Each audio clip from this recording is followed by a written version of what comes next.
full of lures.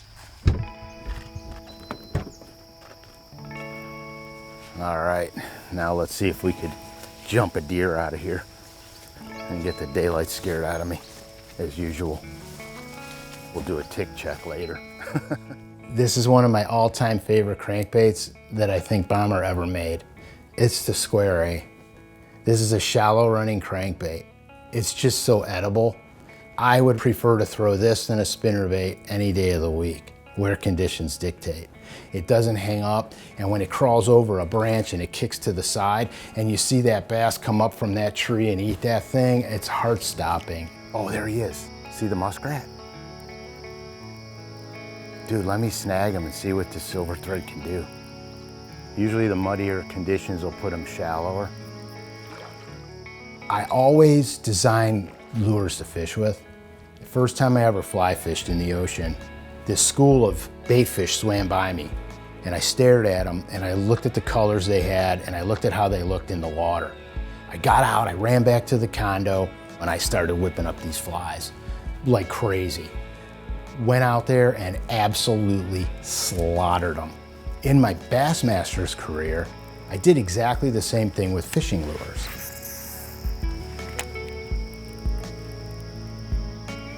There he is. There you go. When I stopped fishing Bassmasters, I panicked because I didn't know if I was gonna have a job. I sold my bass boat. Everything that I ever wanted in the world was slowly but surely being taken from me.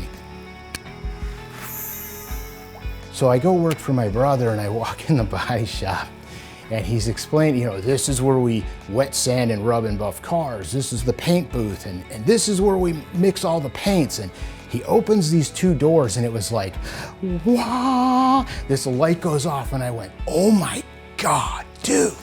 Stay on, little girl. All right. I had been fishing this river since I was a boy, and now my sons are doing the same thing. It's kind of cool, really. That's called a tail out. They'll sit, the steelhead will sit up in those tail outs because there's a rise in the bottom elevation. You'll look in the water for boulders and little pockets, and if you're lucky enough, you can see the steelhead sitting behind them. And all you're gonna do is cast upstream and just let the current make the bait wobble. And then what I'll do is I'll steer it with my rod. I'll move my rod over and make it go the other way.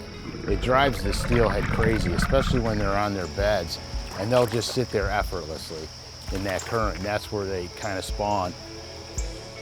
Everything that I do is about color, because you're gonna have light refracting, you know, from the sun.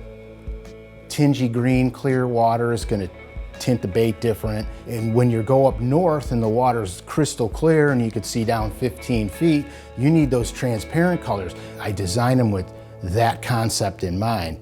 From the bass or the walleyes or the crappie's eyes, things that make the fish strike at the bait.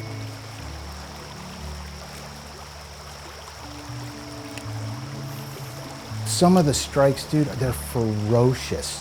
And when people tell me color doesn't matter, I want to pull my eyes out, because the reality of it is, if color didn't matter, then just make everything black. This is so awesome. No expensive bass boat, just a pocket full of lures. One fishing rod. This is the deal. There he is. That's a good one. Come here, little girl. Don't hook me. Everything I did in my life was tailor-made for this.